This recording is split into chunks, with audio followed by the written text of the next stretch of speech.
अजूनही चांद राहता आहे. भाग 25. आकाश, ही अंगठी रेडी झाली आहे. राशीच्या खड्याची आहे, मुहूर्तावी बनवावी लागते म्हणून एवढे दिवस बनवली नव्हती मी. याचं बिल पण ऍड करू का? 60% पैसे बाकी आहेत अजून, असं म्हणत मफतलालने ती अंगठी आकाश समोर धरली. आणि ती अंगठी पाहून साळवी, त्यांचे तर डोळेच उघडे राहिले. कारण ही तीच अंगठी होती जी त्यांना राणेचा खून झाला त्या फ्लॅटमध्ये सापडलेली आणि त्यांनी शिवा करवी सागरला दिली होती. आता पुढे. मफतलालने पुढे केलेली अंगठी पाहून साळवींच्या चेहऱ्यावरचे एक्सप्रेशन भराभरा बदलले. आकाशने अंगठी घेण्याच्या आधी त्यांनीच हात पुढे करून ती अंगठी आपल्या हातात घेतली आणि अगदी चाचपडून पाहिली. व्यवस्थित पाहिल्यावर त्यांना खात्री पटली ही तीच अंगठी होती जी राणेचा खून झाला त्या फ्लॅटमध्ये साळवींना सापडली होती आणि त्यांनी ती शिवा करवी सागरला पाठवली होती. साळवींच्या चेहऱ्यावरचे एक्सप्रेशन आकाशने हेरले, पण तो साळवींना काही विचारणार त्याआधीच साळवींनी मफतलालला विचारलं, ही ही अंगठी कुणाची आहे आणि इथे कशी आली? कुणी बनवायला टाकली होती? मफतलालला हे सगळं काहीतरी वेगळंच वाटत होतं. मगाशी वसुंधरा ते लॉकेट पाहून पुरती भांबावून गेली आणि आता साळवी, त्यांचीही अवस्था काही वेगळी नव्हती. ही अंगठी होय, ही यांच्या काकांची, सुधाकरची. सुधाकर म्हणजे लय छाय माणूस बघा. आम्ही दोघं एकाच कॉलेजमध्ये होतो. एकदम राजा माणूस. बिचाऱ्याचे आई वडील लहानपणीच गेले. मग राधा मावशींनी स्वतःच्या लेकराप्रमाणे सांभाळलं त्याला आणि विश्वास दादांनी तर सख्ख्या भावासारखी माया लावली त्याला. सुधाकरला बी गाण्याची खूप आवड होती. सागरमध्ये त्याचाच गुण आला बहुतेक. सुधाकर गाणं लय छान गायचा बघा आणि मिमिक्री ते तर एकदम झाक करायचा. आम्ही कॉलेजमध्ये होतो तेव्हा समद्यांचे आवाज काढायचा पाहतो गॅदरिंग मध्ये. मागे माझ्या पोराच्या एंगेजमेंटला आला होता सागर सोबत. त्यावेळी असाच प्रोग्राम ठेवला होता गाण्याचा. सुधाकरला पण आम्ही खूप आग्रह केला तर त्याने पिक्चर मधल्या कितीतरी हिरोचे आवाज काढून दाखवले पहा. तेव्हाच सागरला बी कळलं त्याचं हे टॅलेंट नाही तर कोणाला माहिती नाही. मफतलाल भरभरून सुधाकर विषयी बोलत होता आणि त्याच्या तोंडून बाहेर पडणारे ते शब्द साळवींच्या शंकेला खात्रीकडे ढकलत होते. साळवींना खूप काहीतरी महत्वाचं सांगायचंय हे कळून चुकलं आकाशला. सुधाकर काका सध्या आउट ऑफ इंडिया आहे. उद्या सकाळपर्यंत येतील. अंगठी द्या माझ्याकडे आणि मी पेमेंट करतो. सिच्युएशन पाहून आकाशने तिथून निघायसाठी मफतलालला म्हटलं. आकाशने अंगठी ताब्यात घेतली आणि पेमेंट केलं आणि साळवींसोबत तिथून बाहेर पडला. आकाश, हे सुधाकर खरंच आउट ऑफ इंडिया आहेत का? साळवींनी विचारलं. हो, पण ती अंगठी पाहून तुम्ही काय एवढे चक्रावलात? आकाशचा प्रश्न अगदी साहजिक. आकाश सर, मला वाटतं आपण आपल्या ध्येयापर्यंत पोहोचलोय. आपण ऑफिसला जाऊन बोलूयात का? तिथे निबंध बोलता येईल. साळवी म्हणाले. तो आणि साळवी जरा वेळातच ऑफिसला पोहोचले. आज रविवार असल्याने ऑफिसमध्ये कोणीच नव्हतं. हा, बोला साळवी. आकाशने त्यांना बोलायला सांगितलं. ऑफिस पर्यंत येईपर्यंत त्याने त्याचं पेशन्स कसा तरी जपून ठेवला होता. आकाश सर, मी जे काही सांगेल ते प्लीज शांतपणे ऐकून घ्या. साळवी प्लीज तुम्ही मुद्द्याचं बोला. माझे पेशन्स संपत चालले आता. आकाश सर, सागर सर जेव्हा राणेला भेटायला त्या फ्लॅटवर गेले ना तेव्हा त्यांना ऑन द वे असताना दिनेशचा फोन आला.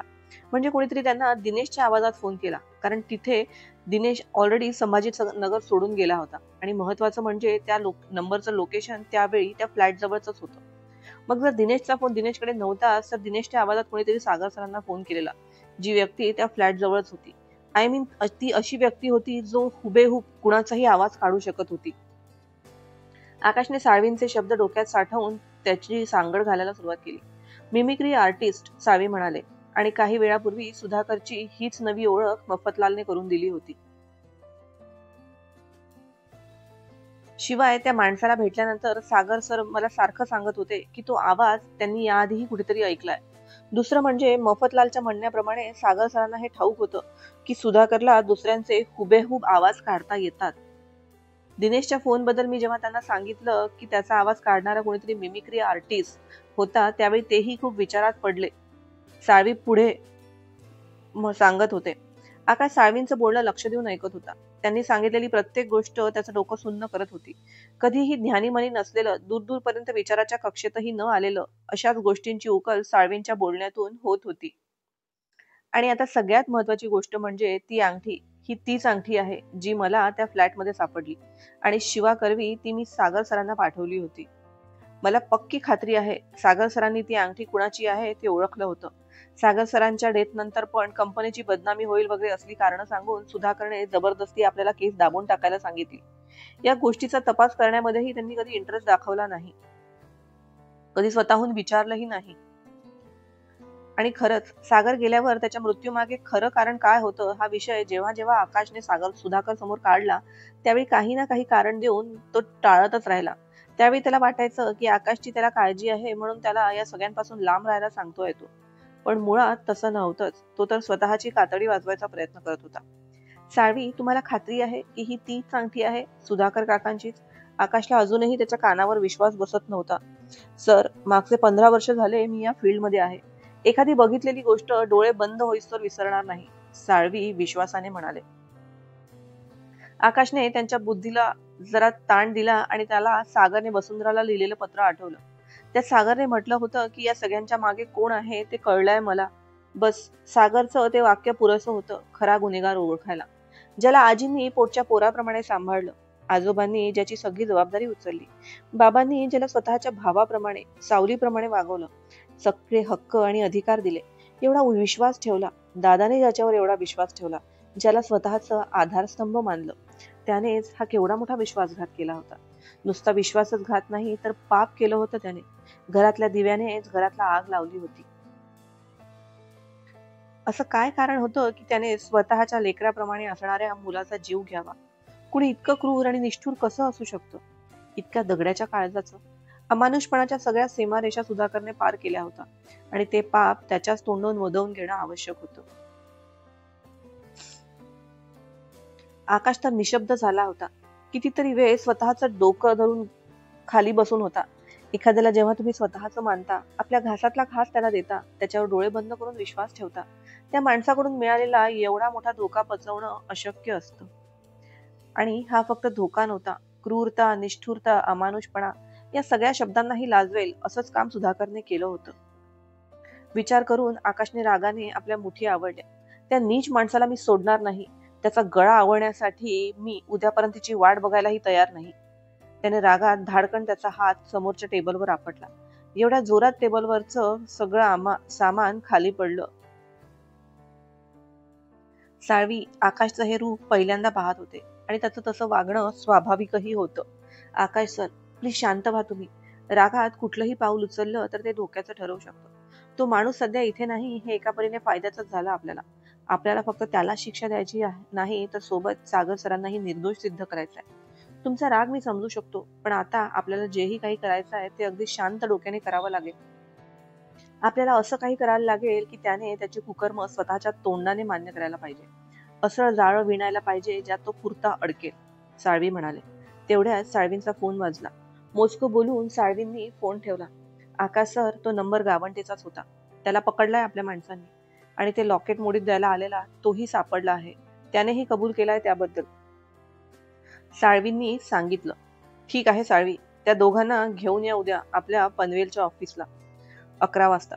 दिनेशलाही बोलवून घ्या आजच्या आज. आकाशने साळवींना आवश्यक त्या सगळ्या इन्स्ट्रक्शन दिल्या. आकाश घरी आला. शांत होता. कुणाशी काहीही न बोलता तो त्याच्या रूम मध्ये गेला. आजी आजोबांना वसुंधराला कसं सांगायचं याचाच विचार करत होता. वसुंधराचं एक ठीक होतं.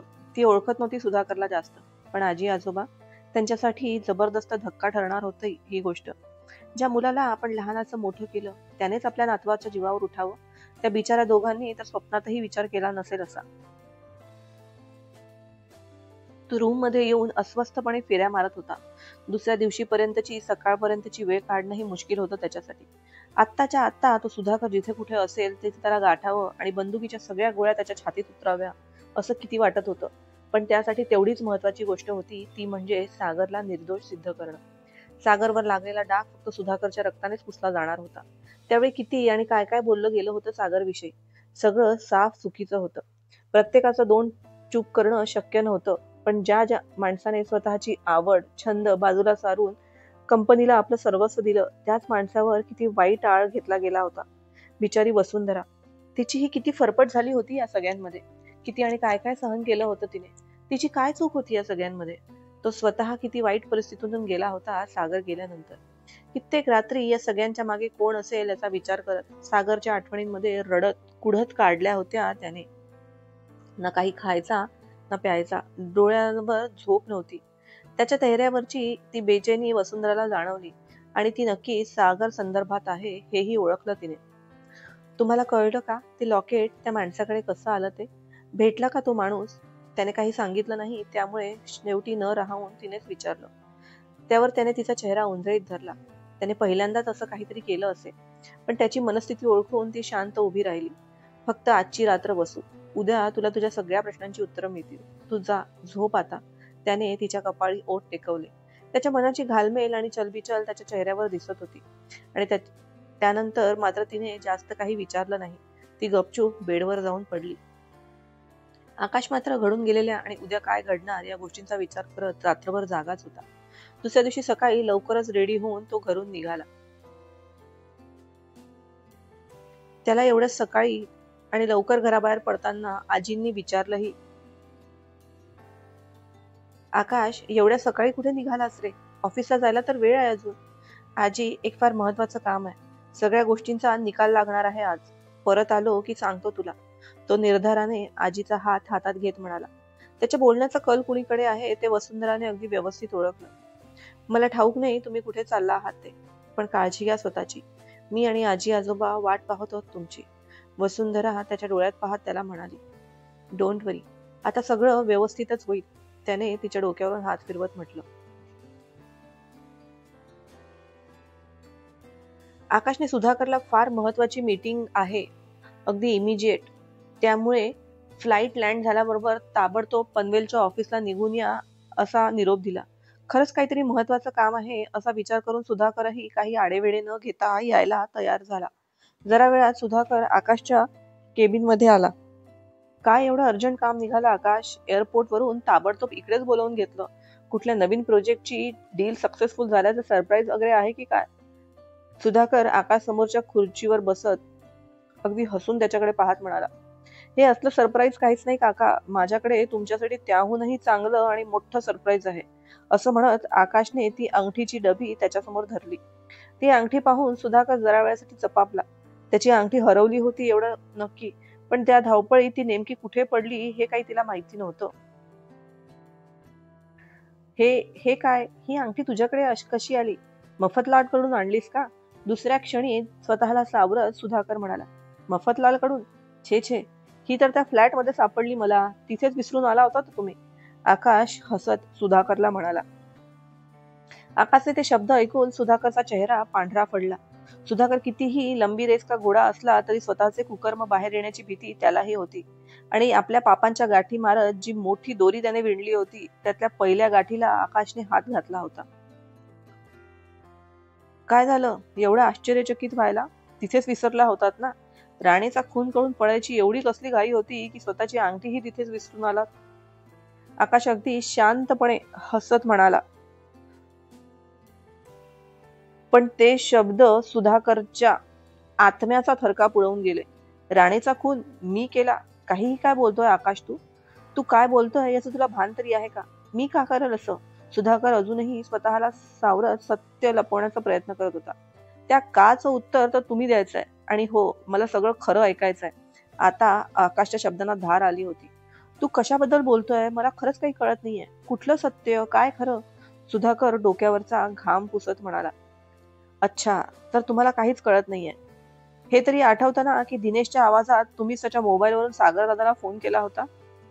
आकाशने दुसरा बाण सोडला आणि तोही अगदी अचूक निशाण्यावर लागला होता. आता सुधाकरच्या चेहऱ्यावर भीतीची चादर पसरायला सुरुवात झालेली. तुम्हाला आठवत नसेल तर आठवण करून देणारी मंडळीही आणली आहे सोबत मी. आकाश सुधाकरवर नजर रोखत म्हणाला. साळवी, त्या माणसांना बाहेर आणा. आकाशने फरमान सोडलं. तोवर दिनेश सुधाकरचा आवाज ऐकून त्याने कन्फर्म केलेलं की त्या दिवशी त्याने जे रेकॉर्डिंग ऐकलं होतं ते राणेचं आणि याच आवाजातल्या माणसाचं होतं. साळवी, गावंडे आणि दिनूला घेऊन बाहेर आलेत. दिनू म्हणजे तोच माणूस होता जो लॉकेट मोडीत द्यायला मफतलालच्या दुकानात आलेला. सुधाकरचा खूप जुना ड्रायव्हर आणि त्याच्या ऑलमोस्ट सगळ्या पापात सहभागी असलेला. समोर गावंडे आणि दिनूला पाहून तर सुधाकर फक्त बेशुद्ध होऊन खाली पडायचा बाकी होता. ओळखलं ना यांना? आकाश दिनू आणि गावंडेकडे इशारा करत सुधाकरला म्हणाला,